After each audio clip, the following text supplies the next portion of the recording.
Todavía lloraba por la muerte de mi marido cuando mi nuera me miró a los ojos y dijo: «Ahora que él murió, haz las maletas y vete». Mi hijo no dijo nada, solo sonrió. Creían que no tenía a dónde ir, que no tenía nada, pero lo que no sabían es que mi marido me dejó más que recuerdos. Me dejó preparada y no iba a desaparecer en silencio. Antes de seguir contando mi historia, suscríbete al canal para no perderte ninguna de nuestras historias. Tu apoyo es muy importante para nosotros. Y cuéntame en los comentarios de qué ciudad nos estás viendo. Me encanta saber hasta dónde llegan nuestras historias. Soy Elena, una mujer que, a los 71 años, enfrentó uno de los momentos más difíciles de mi vida: la pérdida de mi marido, Ricardo, con quien estuve casada durante 40 años. El dolor aún me oprimía el pecho, pero no imaginaba que lo peor aún estaba por venir. Una semana después del entierro de mi marido, Ricardo, me senté a la mesa del comedor con mi hijo, Diego, de 43 años, y mi nuera, Sofía. La mesa de caoba, antes llena de risas e historias, ahora parecía enorme y vacía. La silla de Ricardo, intacta, parecía gritar su ausencia. Sofía, que nunca fue de tratarme con cariño, pidió las tortillas con una voz cortante. Mis manos temblaban un poco mientras le pasaba el tazón. El funeral me había dejado exhausta, y el dolor de la pérdida era algo para lo que, a mis 71 años, pensé que estaría preparada. Pero nada podría haberme preparado para el dolor profundo que me seguía a cada paso. Diego, mi hijo, se sentó entre nosotras, pero parecía haber elegido un bando. Apenas me miró, toda su atención centrada en su esposa. El niño que un día se acurrucaba en mi regazo cuando tenía pesadillas, ahora ni siquiera podía mirarme a la cara. Intenté romper el silencio incómodo, comentando sobre el funeral. La ceremonia en la iglesia fue hermosa, ¿verdad? A tu padre le habría encantado ver a tanta gente. Sofía dejó el tenedor y me interrumpió. Sí, bueno, eso es exactamente lo que necesitamos discutir contigo, Elena. Sentí un nudo en el estómago. Los miré, buscando cualquier señal de cariño, pero solo encontré frialdad en los ojos de Sofía y un malestar en Diego. ¿Cómo así?, pregunté, ya temiendo la respuesta. Sofía se acomodó en su silla, con esa postura que usaba para darme ultimátums. Ya la conocía bien. Siempre la usaba cuando quería justificar la ausencia de Diego o cambiar alguna tradición nuestra. Diego y yo hemos estado hablando, comenzó, con una dulzura forzada en la voz. Ahora que Ricardo se ha ido, esta casa será demasiado para que la maneje sola. Me quedé confundida. ¿Demasiado? He cuidado esta casa durante más de 40 años. Conozco cada crujido del suelo, cada grifo que no funciona. Ese es exactamente el problema, continuó Sofía, cayéndose la máscara de simpatía. No te estás volviendo más joven y mantener una casa de este tamaño es caro. Diego y yo creemos que sería mejor que te mudaras a un lugar más adecuado. Las palabras me golpearon como un puñetazo. ¿Mudarme? Esta es mi casa. Ricardo y yo construimos nuestra vida aquí y Diego creció en estas paredes. Diego finalmente habló, casi en un susurro. Mamá, Sofía tiene razón. Solo el mantenimiento ya será agotador para ti. No soy indefensa, Diego, dije, sintiendo mi voz quebrarse. Y esta casa, tu padre y yo ahorramos durante años para comprar este lugar. Cada habitación guarda recuerdos de nuestra vida juntos. Sofía se endureció. Los recuerdos no pagan las facturas de luz ni el impuesto predial. Sé práctica, Elena. La miré, a la mujer que, durante 15 años, sistemáticamente me había alejado de mi hijo. La mujer que convenció a Diego de que las cenas del domingo eran demasiada presión y que las visitas navideñas debían dividirse, lo que siempre significaba más tiempo con su familia. ¿Qué estás sugiriendo exactamente?, pregunté, sintiendo un escalofrío en el estómago. Creemos que deberías buscar una de esas comunidades amigables para personas mayores, dijo Sofía, como si me estuviera haciendo un favor. un lugar con actividades y personas de tu edad. Sería mucho mejor para ti que estar deambulando por esta casa enorme y vacía. Me volví hacia Diego, esperando desesperadamente que él discrepara. Diego, ¿de verdad crees que debería vender la casa donde creciste? ¿Donde vivimos tu padre y yo? Tiene sentido, mamá, me interrumpió, todavía sin mirarme a los ojos. Y, sinceramente, Sofía y yo podríamos usar el espacio. Hemos estado hablando de expandir nuestra familia, y esta casa tiene tanto potencial. El significado detrás de sus palabras me golpeó de lleno. No solo querían que me fuera, querían mi casa, el hogar que había restaurado con cariño, habitación por habitación, a lo largo de 4 décadas. Ahora que tu marido murió, llora, haz las maletas y no vuelvas nunca más, escupió Sofía sin pretensión de civilidad. La casa nunca fue realmente tuya, de todos modos. La palabra suegra salió de su boca con una crueldad casual, como si estuviera hablando de deshacerse de muebles viejos. Diego finalmente levantó la vista y por un instante vi algo brillar en ellos. Incertidumbre, quizás incluso culpa, pero luego sonrió y asintió. Ella tiene razón, mamá. Esta casa era de papá y ahora es mía. Tú solo estabas viviendo aquí. Sentí que mi mundo daba vueltas. Solo viviendo aquí, como si 40 años de matrimonio, de construir una vida y criar una familia, no fueran más que un largo trabajo de cuidar una casa. Entiendo, dije en voz baja, con la voz más firme de lo que me sentía. Por dentro, algo se estaba rompiendo, no solo mi corazón, sino la imagen que tenía de mi hijo, de mi familia. Me levanté despacio, con las piernas temblorosas. Necesitaré un tiempo, hasta 2 semanas. Sofía me interrumpió. Debería ser tiempo suficiente para encontrar un lugar adecuado y organizar la mudanza. 2 semanas, no 2 meses, ni un plazo razonable para lamentar y planificar. 2 semanas para desmantelar una vida entera. Diego finalmente me miró a los ojos. Y lo que vi allí era peor que la ira o el odio. Era indiferencia. Una indiferencia casual a mi dolor. Es por tu bien, mamá, dijo, como si intentara convencerse a sí mismo. Ya verás. Subí las escaleras hasta la habitación que compartía con Ricardo. La habitación todavía olía a su colonia, y sus gafas de lectura estaban en la mesita de noche, donde las había dejado la noche anterior al ataque cardíaco. Me senté en el borde de la cama y miré mi reflejo en el espejo de la cómoda. La mujer que me miraba parecía tener más de 71 años, con el pelo canoso y los ojos azules nublados por el shock y la tristeza. En 2 semanas tendría que dejar esa habitación donde me despedí de Ricardo hacía solo 7 días. Tendría que empacar 40 años de matrimonio en cajas y entregárselo todo a un hijo que acababa de decirme que nunca había pertenecido realmente a ese lugar.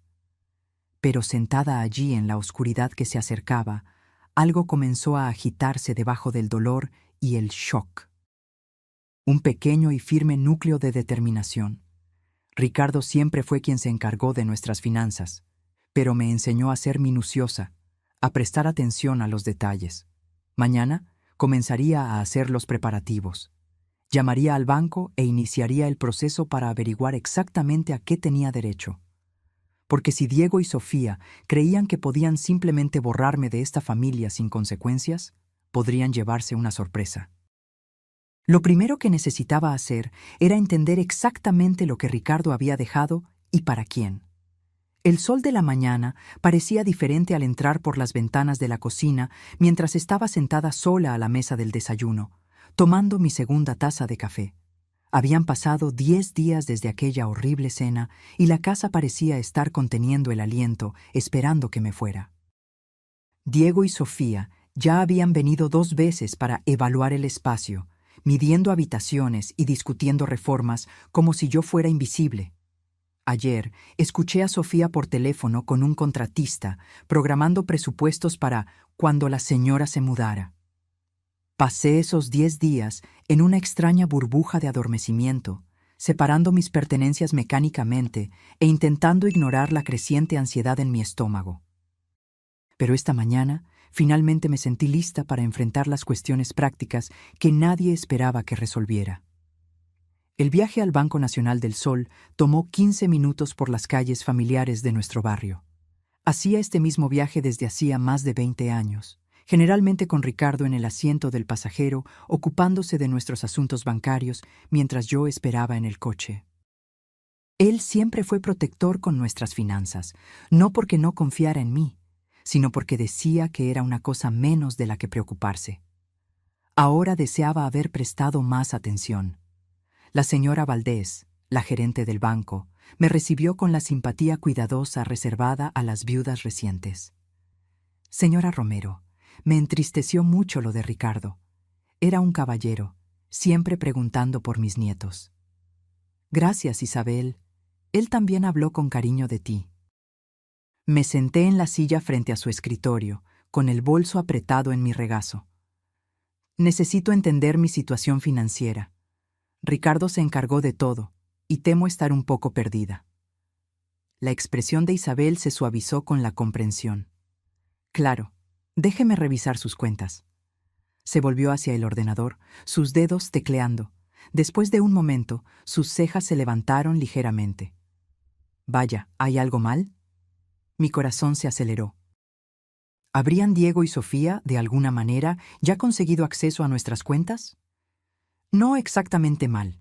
Es que hay bastantes cuentas aquí, más de las que esperaba. La voz de Isabel contenía un tono de sorpresa. Permítame comenzar con la cuenta corriente conjunta que usted y Ricardo usaban para gastos domésticos. Imprimió un extracto y lo deslizó sobre la mesa. El saldo era modesto, pero lo suficientemente cómodo para cubrir mis gastos durante varios meses, si tenía cuidado. El alivio me inundó. Al menos no estaría en la miseria.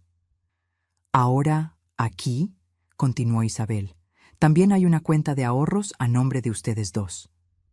Otra hoja de papel apareció. Ese saldo era significativamente mayor, suficiente para mantenerme durante años, si fuera necesario. ¡Qué maravilla!, dije, sintiendo que parte de la tensión se disipaba. Ricardo siempre fue cuidadoso con los ahorros. Sí, era muy metódico, asintió Isabel, pero aún fruncía el ceño hacia la pantalla. Señora Romero, estoy viendo varias otras cuentas aquí que necesito verificar. Algunas parecen estar solo a su nombre. ¿Solo mi nombre?, repetí confundida. Eso no parece correcto. Ricardo administraba todas nuestras finanzas. Los dedos de Isabel volaron sobre el teclado de nuevo. Según nuestros registros, hay otras 4 cuentas a su nombre. Son ahorros que se han ido construyendo a lo largo de los años. Algunas de estas cuentas han estado activas por bastante tiempo y una de ellas se abrió hace unos 5 años. Mi cabeza comenzó a dar vueltas. No entiendo. Ricardo nunca me mencionó nada de esto. ¿Puedo preguntar si su marido alguna vez expresó preocupación por su situación familiar? A veces, los clientes abren cuentas separadas como forma de protección. La pregunta me tomó por sorpresa. ¿Protección contra qué? No sé bien a qué se refiere. Isabel dudó, claramente eligiendo las palabras con cuidado. Situaciones de herencia, disputas entre hijos o simplemente miedo de que la viuda quede desamparada. Muchos hombres toman esas decisiones cuando quieren asegurar que sus esposas tengan seguridad, aunque no hablen abiertamente de ello. Pensé en el comportamiento de Ricardo en los últimos años. Cómo comenzó a hacer preguntas directas sobre los hábitos de consumo de Sofía. Cómo se quedaba callado cada vez que Diego mencionaba sus dificultades financieras. Cómo insistía en ocuparse personalmente de todas nuestras transacciones bancarias sin permitir nunca que Diego lo acompañara, incluso cuando nuestro hijo se ofrecía. ¿Puede mostrarme esas cuentas?, pregunté en voz baja. Isabel imprimió algunas hojas. Aquí están. Son reservas que fueron creciendo lentamente, con pequeños depósitos a lo largo del tiempo. Cosas de $50 aquí, 100 allá. Pero con los años se convirtieron en cantidades significativas. Me pasó los extractos. Los números ante mí parecían irreales. No eran fondos de emergencia modestos. Eran cantidades sustanciales de dinero, suficientes para comprar una casa, suficientes para vivir cómodamente durante décadas. ¿Cómo es posible?, pregunté. Nunca firmé nada. De hecho, sí firmó, dijo Isabel con delicadeza, sacando una carpeta de documentos. Su firma está en todos esos papeles. Por lo que parece, Ricardo le pidió que firmara esos documentos a lo largo de los años, probablemente diciéndole que eran solo actualizaciones de registro o formularios simples del banco.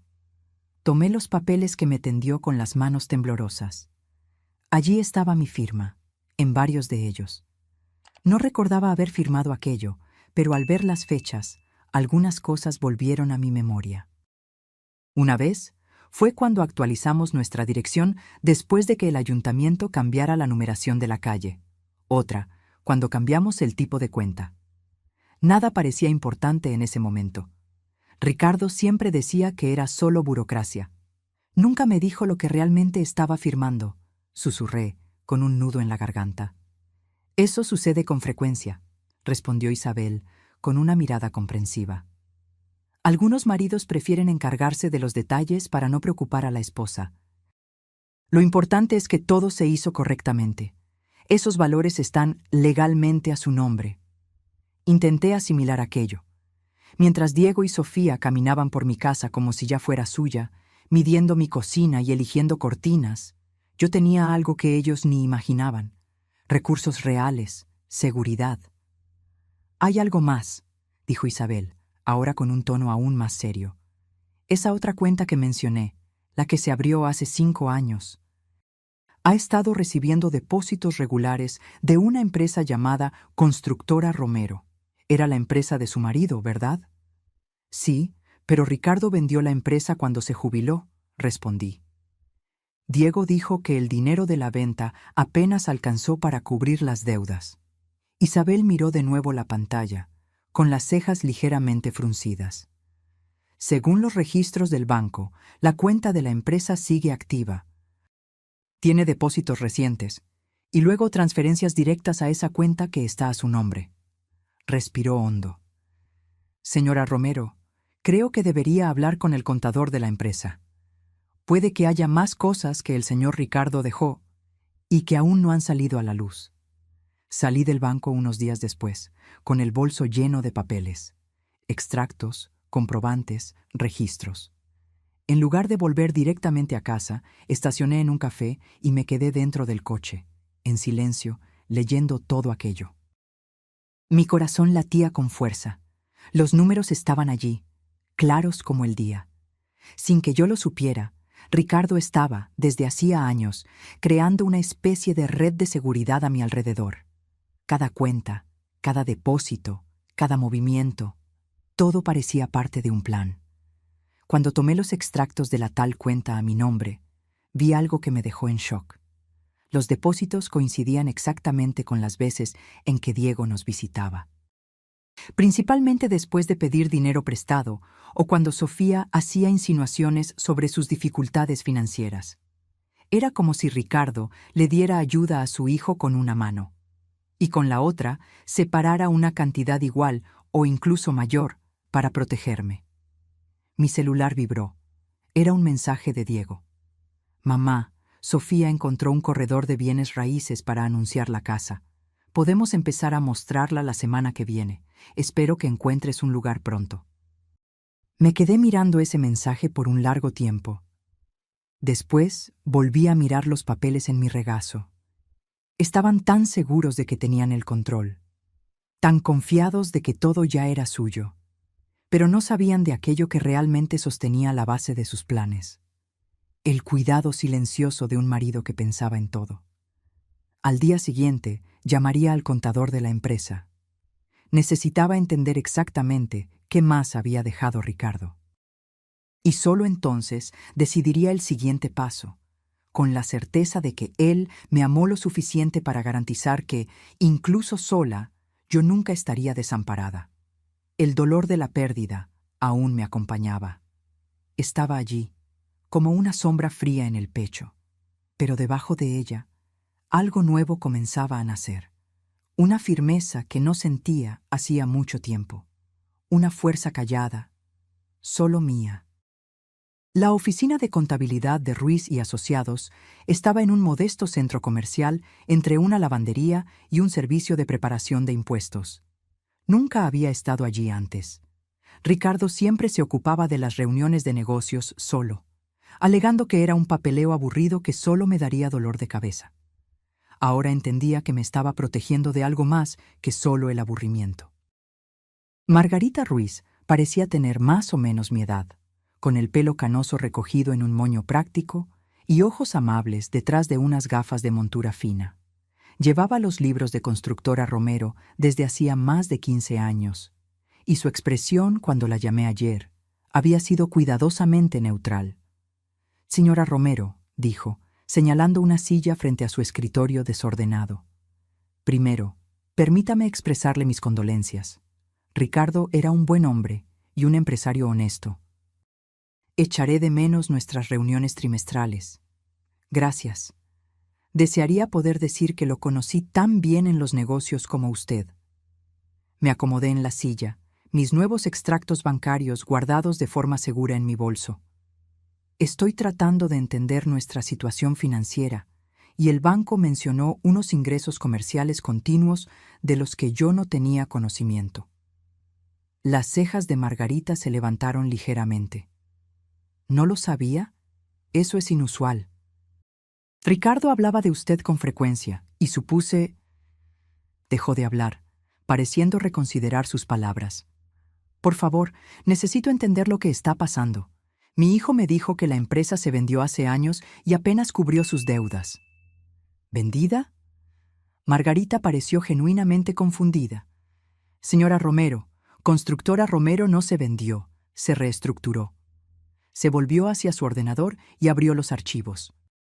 Hace 5 años, Ricardo transfirió la propiedad de los activos de la empresa a un fideicomiso, el Fideicomiso Constructora Romero. Usted está listada como la beneficiaria principal. La habitación pareció inclinarse ligeramente. ¿Soy dueña de la constructora? Bueno, el fideicomiso es el dueño, y usted es la dueña del fideicomiso. Ha sido bastante exitoso, de hecho. Su marido fue muy cuidadoso con los contratos que aceptó después de la reestructuración. Trabajos más pequeños, clientes confiables, ingresos estables, en lugar del ciclo de auge y caída de los grandes proyectos comerciales. Imprimió varias páginas y me las entregó. Estas son las declaraciones de pérdidas y ganancias de los últimos 5 años.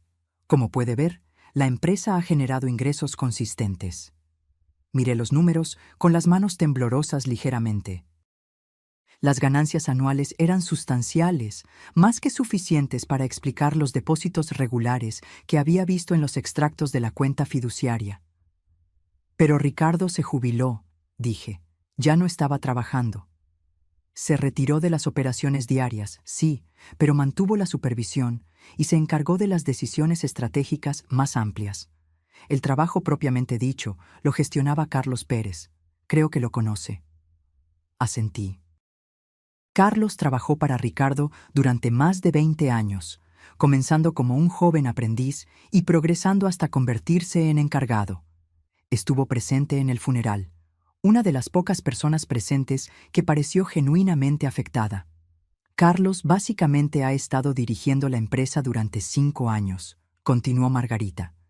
Ricardo la estructuró de manera que Carlos recibía un porcentaje de las ganancias como bonificación por desempeño, lo que lo mantuvo motivado y leal. Fue un acuerdo muy exitoso. ¿Por qué Ricardo no me contó nada de esto? La pregunta salió casi como un susurro. Margarita dudó, visiblemente incómoda. Señora Romero, quizás no sea mi función decirlo, pero Ricardo estaba preocupado por las presiones familiares. Mencionó que su hijo estaba teniendo dificultades financieras y que su esposa tenía gustos caros. Ricardo temía que si la familia supiera de la continuidad de los ingresos del negocio, habría expectativas y demandas que podrían comprometer su seguridad futura. Las piezas estaban encajando con una claridad devastadora. Cada vez que Diego le pedía un préstamo a su padre, Cada vez que Sofía comentaba lo cómodos que parecíamos, Ricardo calculaba cómo ayudar a nuestro hijo sin sacrificar mi futura independencia. Me estaba protegiendo, dije, las palabras cargadas de comprensión. Los estaba protegiendo a ambos de diferentes maneras, dijo Margarita amablemente. Los préstamos que le hizo a Diego a lo largo de los años fueron sustanciales, pero provenían de la cuenta operativa de la empresa, no de su patrimonio personal, y fue muy cuidadoso en documentar todo correctamente. Sacó otra carpeta de archivos. Estas son copias de todos los contratos de préstamo entre la empresa y su hijo. Ricardo insistió en tratarlos como transacciones comerciales formales, con cronogramas de pago y tasas de interés. Abrí la carpeta con las manos temblorosas. Página tras página de documentos de préstamo, cada uno firmado por Ricardo y Diego. Los montos eran impresionantes, decenas de miles de dólares en los últimos 5 años, supuestamente para las diversas empresas e inversiones de Diego. ¿Estaba Diego pagando esos préstamos?, pregunté, aunque ya sospechaba la respuesta. La expresión de Margarita se volvió incómoda. El cronograma de pagos mostraba retrasos significativos. El mes pasado, el saldo adeudado con intereses acumulados era de aproximadamente $87,000. El monto me golpeó como un impacto físico. Diego le debía a la empresa familiar, a mi empresa, casi $90,000, al mismo tiempo que afirmaba que su padre no había dejado nada más que deudas. ¿Qué sucede con esas obligaciones de préstamo ahora?, pregunté. Se transfieren junto con los activos de la empresa. Como nuevo propietario del fideicomiso, usted tiene el derecho legal de exigir el pago o reestructurar los términos como mejor le parezca. Pensé en Diego y Sofía midiendo mi cocina, planeando sus reformas, discutiendo cuándo podrían empezar a mostrar la casa. Estaban tan confiados, tan seguros de que merecían todo lo que Ricardo había construido. Hay una cosa más que necesita saber, dijo Margarita, con la voz aún más cautelosa ahora. El mes pasado, su hijo se puso en contacto conmigo directamente. Dijo que, con el fallecimiento de su padre, asumiría la gestión del negocio. Me pidió que preparara los documentos de transferencia de propiedad, y yo le dije que necesitaría una autorización por escrito del beneficiario del fideicomiso, usted. Pareció sorprendido por su participación en la estructura del negocio. Entonces, Diego planeaba reclamar el negocio junto con la casa, asumiendo que yo estaba demasiado destrozada e ingenua para entender lo que estaba pasando. La traición me golpeó más profundamente de lo que imaginaba posible. Margarita, necesito preguntarte algo confidencial, le dije. Si quisiera mantener la estructura actual de la empresa, con Carlos continuando la gestión de las operaciones, ¿sería eso factible? Claro que sí. Carlos ha estado esperando noticias suyas. De hecho, está preocupado por el futuro de la empresa y por su propia seguridad laboral. Si usted está dispuesta a mantener el statu quo, creo que lo consideraría muy confiable y agradecido por la oportunidad de continuar. Junté todos los papeles, con la mente ebullicionando con las implicaciones de lo que había descubierto. El negocio era mío. La deuda sustancial que Diego había acumulado era real y legalmente exigible, y ni él ni Sofía tenían la menor idea de que sus planes estaban construidos sobre una base de mentiras y suposiciones. Me gustaría programar una reunión con Carlos lo antes posible, dije, y quiero entender todas mis opciones con respecto a los préstamos pendientes. Claro. ¿Le llamo a Carlos esta tarde? Sí, por favor. Y, Margarita, le agradecería que esta conversación se mantuviera confidencial por ahora. Por supuesto, la confidencialidad del cliente es sagrada en este negocio.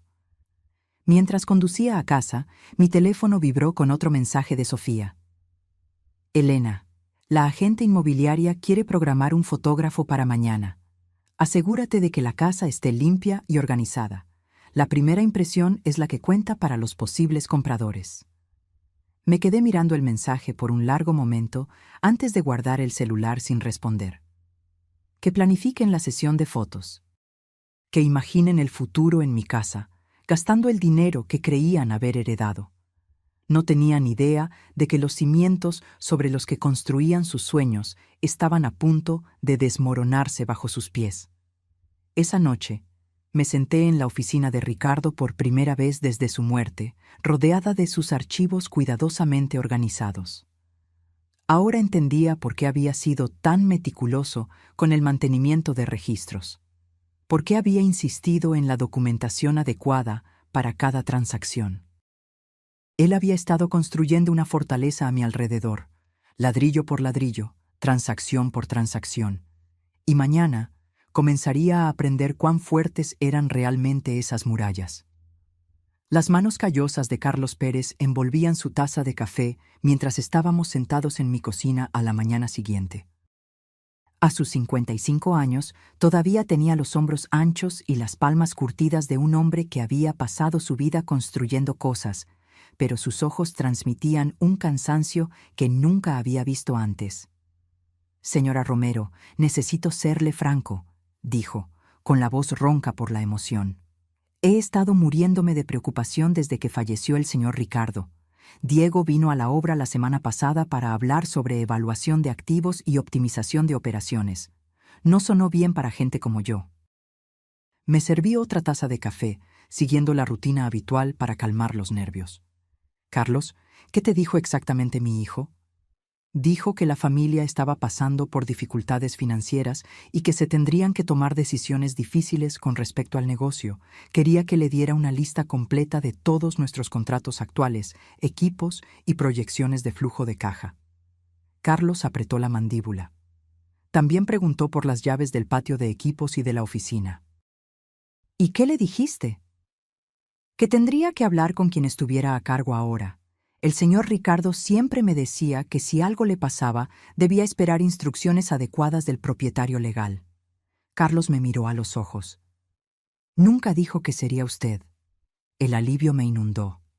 Ricardo se había preparado para este escenario, asegurándose de que Carlos fuera el guardián del negocio, en lugar de simplemente entregarlo a cualquiera que reclamara autoridad. «Carlos, necesito compartir algo contigo, pero necesito tu palabra de que esta conversación se quedará entre nosotros por ahora». Su expresión se puso seria. «Usted tiene mi palabra». Abrí los documentos que Margarita me había dado el día anterior. «Soy dueña de Constructora Romero, no Diego, no la herencia, yo soy. Ricardo transfirió todo a un fideicomiso hace 5 años y yo soy la beneficiaria». Los ojos de Carlos se abrieron mientras estudiaba los papeles. «Bueno, que me condenen». «Perdone mi lenguaje, señora, pero el señor Ricardo siempre pensaba 3 pasos por delante». Realmente lo hacía, y según estos registros, el negocio ha sido bastante rentable bajo su gestión. Una oleada de orgullo recorrió el rostro de Carlos. «Hemos construido una buena reputación, señora Romero. Clientes fieles, trabajo de calidad, precios justos. El señor Ricardo me enseñó que los clientes recurrentes valen más que cualquier gran negocio». «Quiero que continúes exactamente como siempre», dije. «Pero necesito entender una cosa. Diego no ha sido muy honesto sobre la situación financiera de la familia. ¿Puedes contarme sobre alguna interacción que hayas tenido con él con respecto a asuntos comerciales?» La expresión de Carlos se cerró. Hubo varias a lo largo de los años. Aparecía cuando el señor Ricardo no estaba para preguntar sobre el flujo de caja, queriendo saber sobre los próximos pagos de los clientes. Algunas veces sugirió que quizás la empresa podría ayudarlo con algún financiamiento temporal para oportunidades de inversión. «¿Y qué le dijiste?» «Que tenía que hablar con su padre. No soy tonto, señora Romero.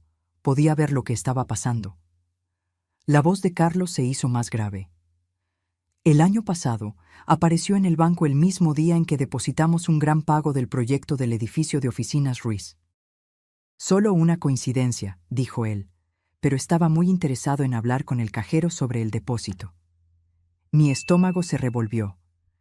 Diego había estado monitoreando los ingresos del negocio, probablemente tratando de programar sus solicitudes de préstamo para que coincidieran con la mayor cantidad de dinero disponible. «Carlos, quiero preguntarte una cosa. y necesito ser totalmente honesta. ¿Crees que Diego entiende cuánto dinero ha circulado por este negocio? Carlos permaneció en silencio por un largo momento, pensando. Creo que sabe que es más de lo que su familia insinuó, pero no creo que sepa el alcance total. El señor Ricardo fue muy cuidadoso en mantener las finanzas personales y empresariales separadas, al menos en papel. ¿Cómo así? Bueno, su marido era listo. Cuando Diego pedía ayuda, el señor Ricardo decía que la empresa estaba en apuros, que los márgenes eran ajustados, pero que se las arreglaría para ayudar de todos modos, generalmente con un préstamo de la cuenta de la empresa y no con sus fondos personales. Carlos sacó su propia libreta, gastada por años de uso. Yo registro todo lo que hace el señor Ricardo. Es un hábito que él me enseñó. Según mis registros, Diego recibió pagos por un total de aproximadamente $93,000 en los últimos 5 años. El número era incluso mayor de lo que Margarita me había mostrado. Pagos, no préstamos. A eso me refiero con que el señor Ricardo era listo. Los estructuraba como préstamos en papel, con cronogramas de pago y todo lo demás. Pero nunca hacía cumplir los términos de pago. Diego se saltaba un pago y el señor Ricardo simplemente lo dejaba pasar. Entonces Diego cree que no debe nada. Diego actúa como si no debiera nada, corrigió Carlos. Si realmente lo cree o solo lo finge, no puedo decirlo. Como si hubiera sido convocado por nuestra conversación, oí la puerta de un coche cerrarse en la entrada del garaje. Por la ventana de la cocina, pude ver el Nissan X-Trail de Diego estacionado detrás de la camioneta de trabajo de Carlos. Es mi hijo, dije en voz baja. No quiero que sepa que estábamos hablando de negocios. Carlos asintió y rápidamente recogió los papeles que le había mostrado. Señora Romero, sea lo que sea que decida hacer, tiene todo mi apoyo. El señor Ricardo era un buen hombre y confió en usted lo suficiente como para ponerlo todo a su nombre.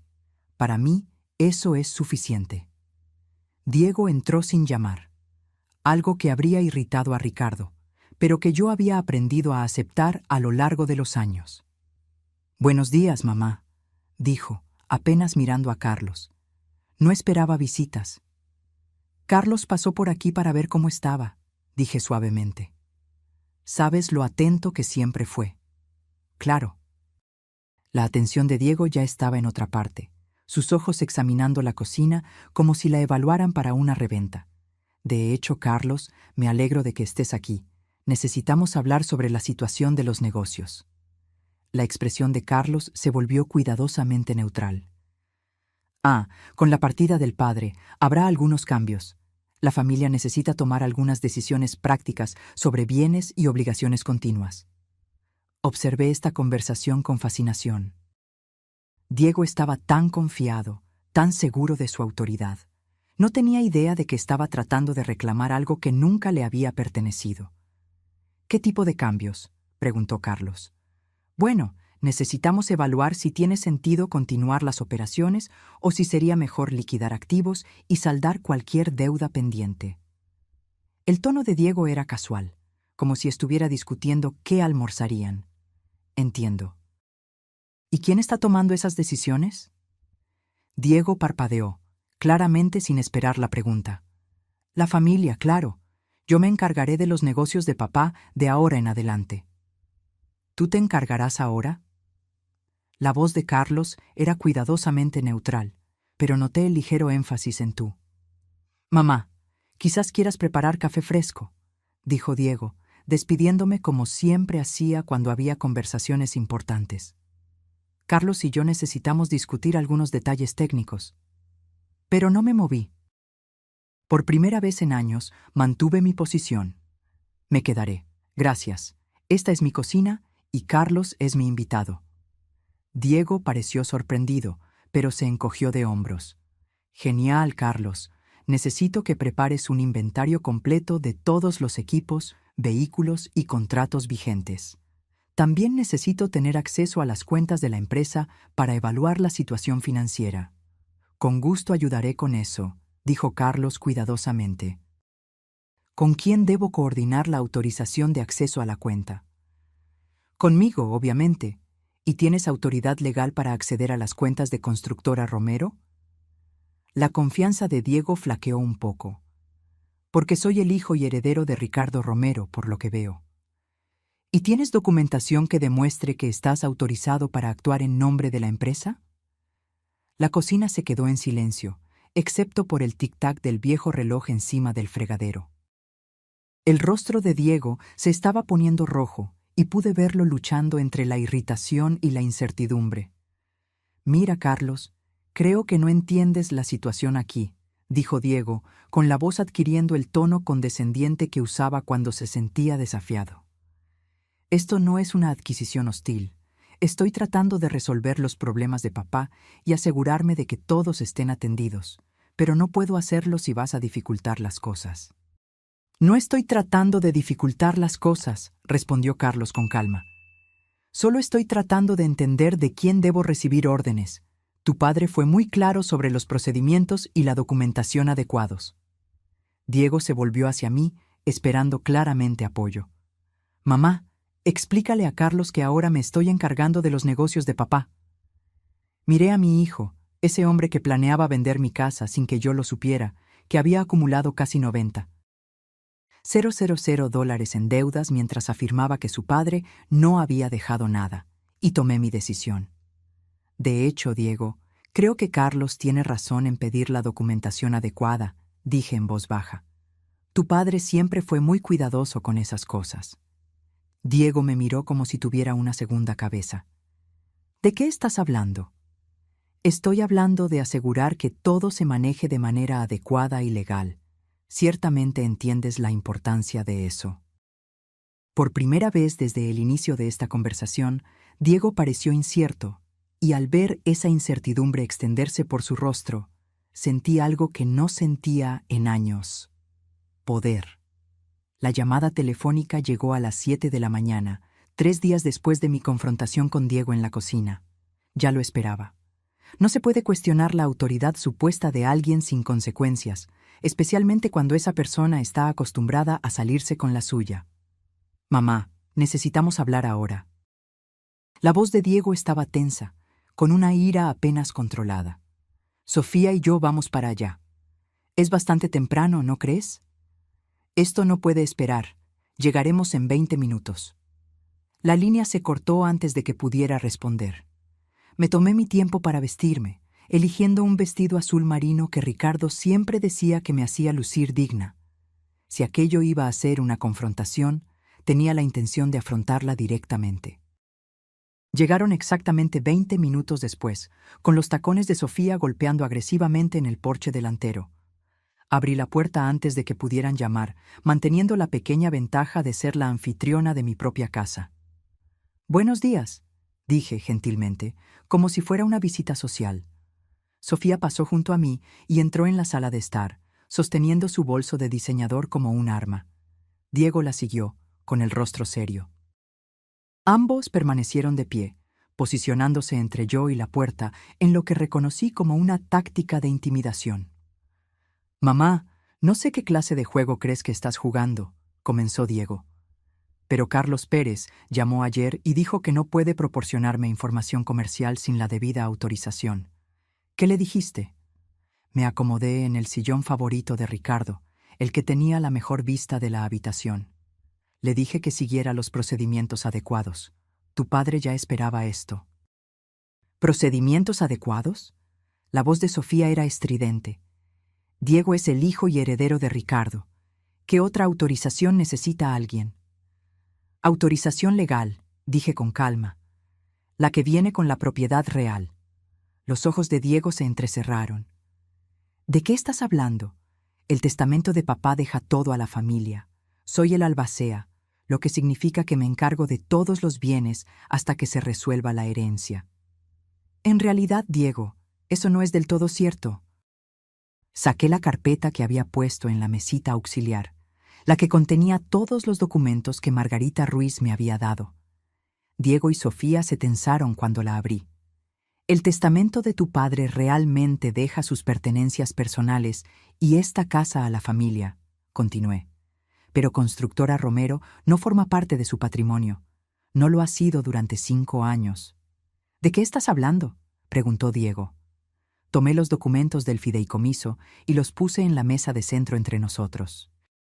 Constructora Romero pertenece al fideicomiso Constructora Romero desde 2019. Soy la única beneficiaria de ese fideicomiso. El silencio que siguió fue ensordecedor.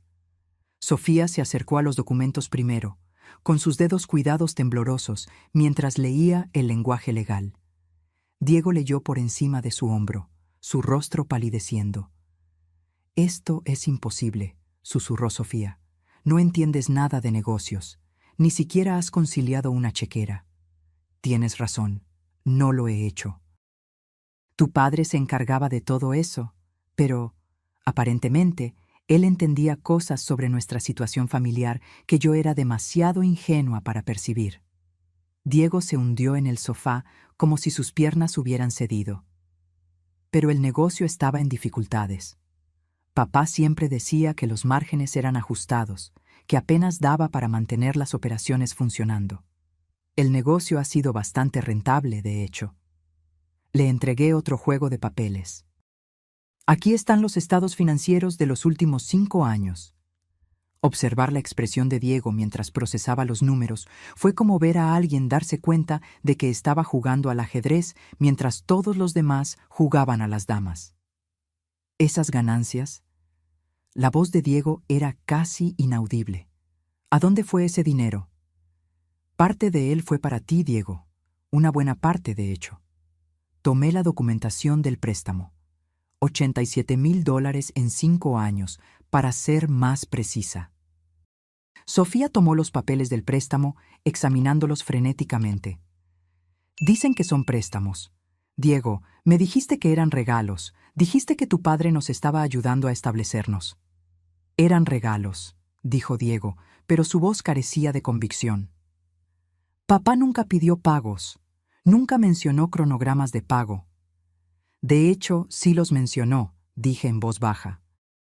Margarita Ruiz tiene copias de todas las conversaciones, de todos los pagos perdidos, de todas las veces que tu padre optó por extender los plazos en lugar de exigir lo que le debías. Observé cómo la realidad de su situación comenzaba a imponerse. Diego había construido su vida financiera partiendo del principio de que la generosidad de su padre continuaría indefinidamente.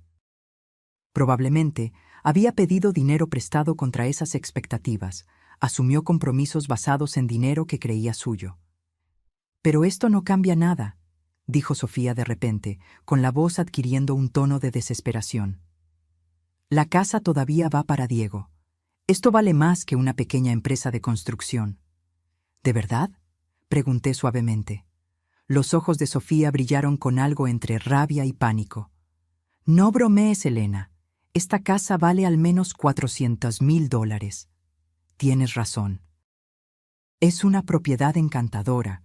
Claro, está el asunto de la hipoteca». Diego levantó la vista bruscamente. «¿Qué hipoteca? Papá dijo que la casa estaba saldada». «Lo estaba, pero hace 18 meses tu padre obtuvo un préstamo con garantía hipotecaria. Un préstamo bastante sustancial, de hecho». Tomé el último juego de documentos, los que descubrí en la oficina de Ricardo ayer mismo, cuidadosamente archivados en una carpeta marcada como «Fondos de emergencia». «Un préstamo con garantía inmobiliaria de $350,000, continué. «Los fondos fueron transferidos a la cuenta del fideicomiso Constructora Romero, lo que significa que se convirtieron en parte de mi herencia». El rostro de Sofía se puso blanco. «Esto no es posible. Lo habríamos sabido. Tendríamos que haber firmado». «Tu padre era el único dueño de la casa en ese momento», interrumpí. «Yo estaba listada como cónyuge con derecho de supervivencia, pero no como copropietaria. Él no necesitaba la firma de nadie más». Diego miró los documentos del préstamo como si estuvieran escritos en un idioma extranjero. «¿Pero por qué haría eso? ¿Por qué hipotecaría la casa solo para poner dinero en una cuenta empresarial?» Por primera vez desde que comenzó esta conversación, permití que mis emociones cuidadosamente controladas se manifestaran. Porque me estaba protegiendo, Diego. Estaba asegurándose de que, pasara lo que pasara, yo tendría seguridad financiera. ¿Protegiéndote de qué? La voz de Diego estaba ronca. De esto, dije, señalando la escena ante mí. De haber sido expulsada de mi propia casa por familiares que me veían como una carga en lugar de una persona. De haberme quedado sin nada mientras todos los demás reclamaban lo que creían merecer. La compostura de Sofía finalmente se rompió por completo. Lo manipulaste, convenciste a un hombre moribundo para que lo cambiara todo. Tu padre no estaba muriendo cuando creó estos fondos, Sofía. Estaba planificando, y el hecho de que él sintiera la necesidad de planificar para este escenario debería decir algo sobre cómo veía la dinámica de nuestra familia. Las manos de Diego temblaban mientras dejaba los papeles sobre la mesa. Mamá, seguro que podemos arreglar esto. Realmente no quieres administrar una constructora y la casa. Esta casa es el hogar de nuestra familia. Debe permanecer en la familia. Va a permanecer en la familia, Diego. Va a permanecer conmigo. Pero los pagos de la hipoteca, dijo Sofía desesperadamente. ¿Cómo vas a pagar las cuotas de la hipoteca? De la misma manera que tu padre pretendía, con los ingresos de Constructora Romero. Carlos Pérez me asegura que el negocio es bastante estable, y Margarita Ruiz dice que el flujo de caja cubrirá fácilmente los pagos del préstamo, con bastante sobra para mis gastos de subsistencia. Me levanté, alisando mi vestido. Ahora, creo que mencionaste algo sobre mudarte. Creo que sigue siendo una excelente idea. No para mí, claro, pero estoy segura de que encontrarás un lugar encantador para empezar de cero. Diego me miró como si me viera por primera vez. Mamá, no puedes estar hablando en serio. Después de todo lo que papá hizo por ti, de todo lo que significa nuestra familia. Tu padre hizo todo por mí, interrumpí. Me amó lo suficiente como para asegurarse de que nunca estaría a merced de nadie, incluidos mis propios hijos. Y ahora entiendo cuánto necesitaba esa protección. Sofía ya estaba en la puerta, con el rostro contorsionado por la ira y la incredulidad. Esto no ha terminado, Elena. Vamos a luchar contra esto. Vamos a impugnarlo todo. Puedes intentarlo, dije con calma, pero debes saber que todo lo que hizo tu padre fue completamente legal y debidamente documentado. Margarita Ruiz es muy detallista y ya ha proporcionado copias de todos los documentos relevantes a mi abogado. Diego se detuvo en la puerta, con una expresión que mezclaba confusión y dolor. No entiendo, mamá. ¿Por qué nos estás haciendo esto a nosotros? No te estoy haciendo nada, Diego. Simplemente me niego a dejar que me hagas esto a mí. Después de que se fueron, me senté sola en el silencio repentino de mi casa, y sentí algo que no sentía en décadas. Por primera vez desde que era joven, era completamente independiente financieramente. No le debía nada a nadie, y nadie podía quitarme lo que tenía. Ricardo me había dado más que dinero. Me había dado libertad. 6 meses después, estaba en la terraza de mi nueva casa de campo frente al mar, observando el sol de la mañana pintar franjas doradas en el Pacífico. El sonido de las olas contra las rocas de abajo se había convertido en mi sinfonía diaria, reemplazando los crujidos familiares y los sonidos de la vieja casa. La casa en Puerto Escondido era más pequeña que la casa familiar, pero era enteramente mía. Cada mueble, cada elección decorativa, cada habitación reflejaba mi gusto, y no las concesiones hechas a lo largo de 40 años de matrimonio. Descubrí, para mi sorpresa, que tenía un gusto excelente cuando nadie más estaba dando opiniones. Constructora Romero siguió prosperando bajo la gestión de Carlos Pérez. Él llamaba todos los viernes por la tarde para ponerme al día sobre los proyectos actuales y los contratos futuros, y las ganancias trimestrales se depositaban directamente en mi cuenta. Había cumplido mi promesa de mantener el negocio exactamente como Ricardo lo había estructurado, y todos los involucrados parecían más felices con la estabilidad. La cabaña había sido un descubrimiento inesperado. Mientras investigaba propiedades en la costa de Oaxaca, descubrí que Ricardo la había comprado 3 años antes, a través de un fideicomiso de construcción. Margarita Ruiz encontró la escritura mientras organizaba los activos de la empresa, junto con una nota escrita a mano por Ricardo. Para el retiro de Elena, cuando esté lista para la brisa del océano y sin otra agenda más allá de la suya. Incluso en la muerte, mi marido siguió cuidando de mí. Pero esta mañana fue especial. Mi abogado venía a finiquitar el último asunto de mi antigua vida. Diego y Sofía realmente intentaron impugnar los acuerdos fiduciarios, contratando a un costoso abogado especializado en derecho del anciano y casos de explotación financiera. La situación no les había salido bien. La investigación reveló que no solo todos los acuerdos financieros de Ricardo eran completamente legales y debidamente ejecutados, sino que la deuda de Diego con la empresa era, de hecho, mayor de lo que cualquiera había calculado inicialmente. Intereses y multas elevaron el total a poco más de $96,000. El timbre sonó exactamente a las 10:00. Javier Ríos, sin relación con Isabel del Banco, era un hombre preciso que creía que la puntualidad reflejaba el carácter. Me había representado desde que empezó todo este lío, y su competencia y serenidad habían sido invaluables en los momentos más estresantes. «Buenos días, Elena», dijo, acomodándose en la cómoda silla junto a la ventana que se había convertido en su lugar habitual durante nuestras reuniones. «Tengo el acuerdo final para su revisión». Serví café de la prensa francesa que había aprendido a usar, otra pequeña libertad en mi nueva vida, y me senté frente a él. ¿Cómo reaccionaron a los términos finales? La expresión de Javier sugirió una diversión controlada. Tan bien como cabría esperar. El abogado de Diego pasó un tiempo considerable argumentando que las obligaciones familiares deberían prevalecer sobre los contratos comerciales, pero al final, la ley es bastante clara sobre las obligaciones de deuda. Me entregó los documentos del acuerdo. Después de 6 meses de disputa judicial, Diego y Sofía acordaron términos que reconocían la deuda íntegra y establecieron un plan de pago que tardaría 8 años en completarse, siempre que nunca dejaran de pagar. Intentaron una vez más negociar una cláusula de perdón familiar, continuó Javier. Diego realmente se derrumbó en la reunión final, alegando que usted estaba destruyendo su relación con su único hijo por dinero. ¿Y qué les dijiste? Les recordé que estaba representando sus intereses financieros, no sus relaciones familiares. Aunque quizás mencioné que la mayoría de las madres no necesitan demandar a sus hijos para cobrar deudas legítimas. El acuerdo también incluía una cláusula que me satisfizo particularmente.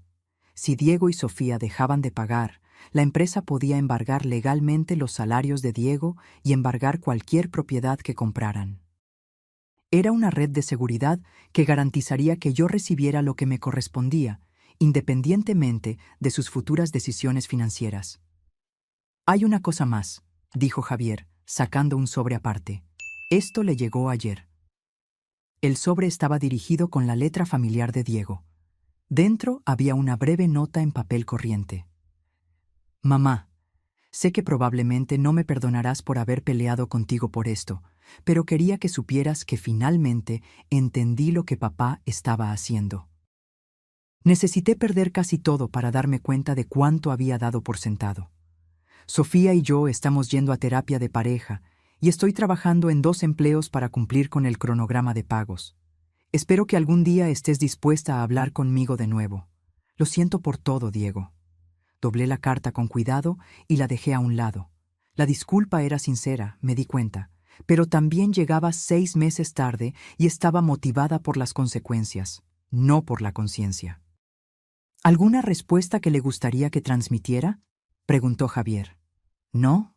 Si Diego quiere reconstruir una relación conmigo, puede hacerlo de la misma manera que pagará su deuda, de forma gradual, consistente y a lo largo del tiempo. Después de que Javier se fue, me senté sola en el silencio repentino de mi casa, y sentí algo que no sentía en décadas. Por primera vez desde que era joven, era completamente independiente financieramente. No le debía nada a nadie, y nadie podía quitarme lo que tenía. Ricardo me había dado más que dinero. Me había dado libertad. 6 meses después, estaba en la terraza de mi nueva casa de campo frente al mar, observando el sol de la mañana pintar franjas doradas en el Pacífico. El sonido de las olas contra las rocas de abajo se había convertido en mi sinfonía diaria, reemplazando los crujidos familiares y los sonidos de la vieja casa. La casa en Puerto Escondido era más pequeña que la casa familiar, pero era enteramente mía. Cada mueble, cada elección decorativa, cada habitación reflejaba mi gusto, y no las concesiones hechas a lo largo de 40 años de matrimonio. Descubrí, para mi sorpresa, que tenía un gusto excelente cuando nadie más estaba dando opiniones. Constructora Romero siguió prosperando bajo la gestión de Carlos Pérez. Él llamaba todos los viernes por la tarde para ponerme al día sobre los proyectos actuales y los contratos futuros, y las ganancias trimestrales se depositaban directamente en mi cuenta. Había cumplido mi promesa de mantener el negocio exactamente como Ricardo lo había estructurado, y todos los involucrados parecían más felices con la estabilidad. La cabaña había sido un descubrimiento inesperado. Mientras investigaba propiedades en la costa de Oaxaca, descubrí que Ricardo la había comprado 3 años antes a través de un fideicomiso de construcción. Margarita Ruiz encontró la escritura mientras organizaba los activos de la empresa, junto con una nota escrita a mano por Ricardo. Para el retiro de Elena, cuando esté lista para la brisa del océano y sin otra agenda más allá de la suya. Incluso en la muerte, mi marido siguió cuidando de mí. Pero esta mañana fue especial. Mi abogado venía a finiquitar el último asunto de mi antigua vida. Diego y Sofía realmente intentaron impugnar los acuerdos fiduciarios, contratando a un costoso abogado especializado en derecho del anciano y casos de explotación financiera. La situación no les había salido bien. La investigación reveló que no solo todos los acuerdos financieros de Ricardo eran completamente legales y debidamente ejecutados, sino que la deuda de Diego con la empresa era, de hecho, mayor de lo que cualquiera había calculado inicialmente. Intereses y multas elevaron el total a poco más de $96,000. El timbre sonó exactamente a las 10 en Tuero. Javier Ríos, sin relación con Isabel del Banco, era un hombre preciso que creía que la puntualidad reflejaba el carácter. Me había representado desde que empezó todo este lío, y su competencia y serenidad habían sido invaluables en los momentos más estresantes. «Buenos días, Elena», dijo, acomodándose en la cómoda silla junto a la ventana que se había convertido en su lugar habitual durante nuestras reuniones. «Tengo el acuerdo final para su revisión». Serví café de la prensa francesa que había aprendido a usar, otra pequeña libertad en mi nueva vida, y me senté frente a él. ¿Cómo reaccionaron a los términos finales? La expresión de Javier sugirió una diversión controlada. Tan bien como cabría esperar. El abogado de Diego pasó un tiempo considerable argumentando que las obligaciones familiares deberían prevalecer sobre los contratos comerciales, pero al final, la ley es bastante clara sobre las obligaciones de deuda. Me entregó los documentos del acuerdo. Después de 6 meses de disputa judicial, Diego y Sofía acordaron términos que reconocían la deuda íntegra y establecieron un plan de pago que tardaría 8 años en completarse, siempre que nunca dejaran de pagar. Intentaron una vez más negociar una cláusula de perdón familiar, continuó Javier.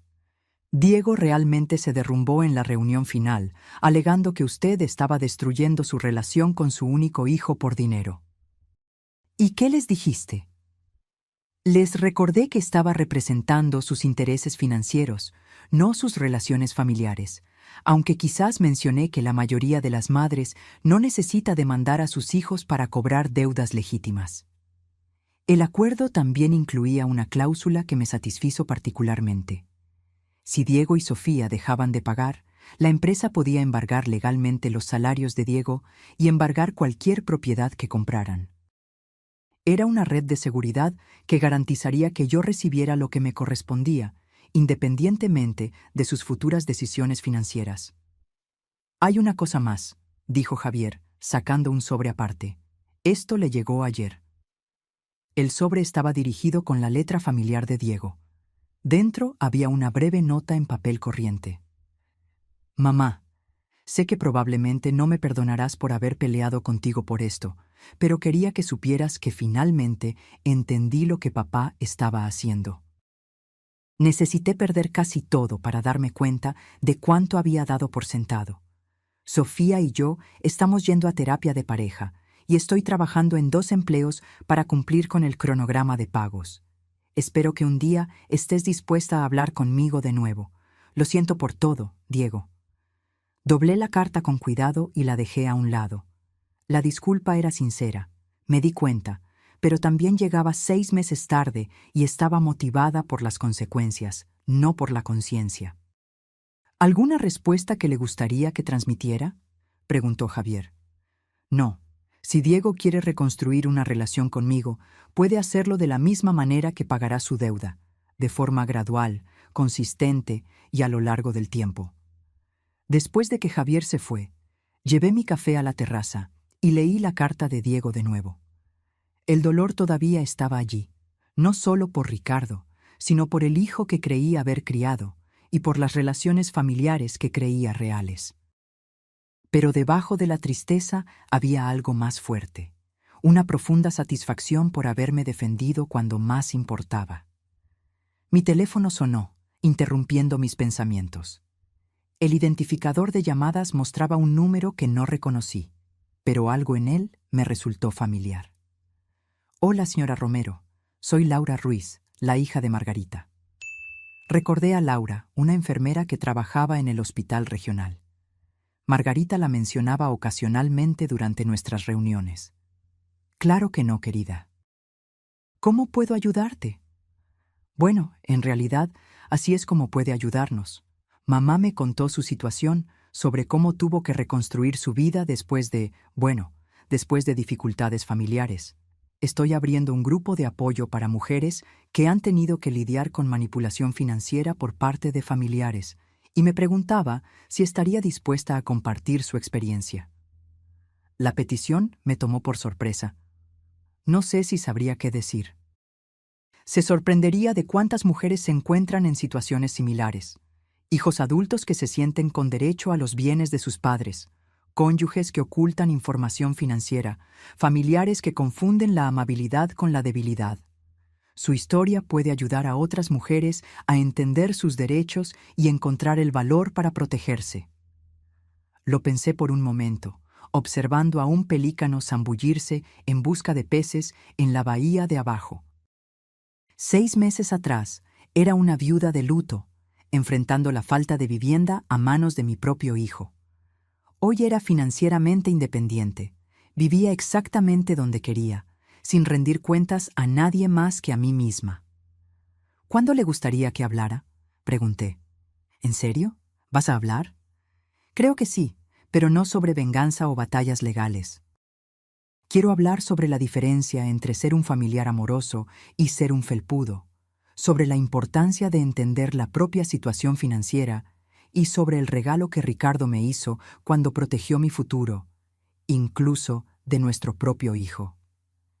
Programamos la charla para el mes siguiente. Después de colgar, me di cuenta de que ayudar a otras mujeres a lidiar con situaciones similares parecía un propósito, una forma de honrar tanto la protección de Ricardo como mi propia y ardua independencia. Esa noche, hice algo que comencé a hacer todas las noches desde que me mudé a la cabaña.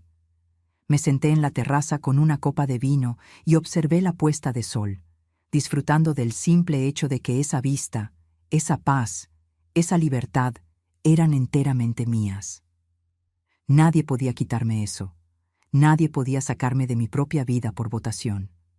Nadie podía decidir que era prescindible. La casa estaba en silencio, excepto por el ritmo del océano y el canto distante de las aves marinas que se acomodaban para la noche. Mañana me ocuparía de mi jardín. Quizás conduciría hasta la ciudad para almorzar en el pequeño bistró, donde el dueño siempre me reservaba una mesa junto a la ventana. Placeres simples que me pertenecían enteramente. La deuda de Diego se pagaría eventualmente, independientemente de si la manejaba de manera responsable o si la empresa tenía que embargar su salario. El acuerdo judicial garantizaba que se haría justicia independientemente de sus elecciones. Pero la verdadera victoria no fue financiera. Era la certeza de que había encontrado fuerzas para exigir el respeto que merecía. Mientras la última luz del día se desvanecía en el horizonte, levanté mi copa en un brindis silencioso a Ricardo, donde quiera que estuviera. Él me amó de una manera rara, el tipo de amor que protege incluso en la ausencia, que prevé las tormentas y deja refugio antes de la lluvia. Se aseguró de que nunca estuviera a merced de quienes no sabían valorarme. Cuando la vida me puso a prueba, descubrí que ya tenía todo lo que necesitaba para resistir. El sonido de las olas seguía su curso abajo, como un recordatorio de que el tiempo pasa, pero la fuerza permanece. Allí, sentada en mi terraza, en mi casa, viviendo mi propia historia, sin concesiones, sin silencios forzados, finalmente comprendí lo que es ser libre. Ser libre es no necesitar más pedir permiso para existir. Es ocupar el espacio que siempre fue mío. Es, al fin, tener paz. Si la increíble jornada de Elena resonó contigo, mostrando que la fuerza y la libertad pueden encontrarse incluso en los momentos más difíciles, entonces no te detengas aquí. Suscríbete a nuestro canal para recibir más historias inspiradoras de superación y resiliencia. Tu propia historia podría ser la próxima en motivarnos. ¿Te gustó la historia de Elena? Deja tu like para mostrarnos tu apoyo y comparte en los comentarios qué fue lo que más te impactó de esta trayectoria de coraje y cambio. Queremos saber tu opinión. Tu participación nos ayuda a seguir trayendo contenido que inspira y empodera.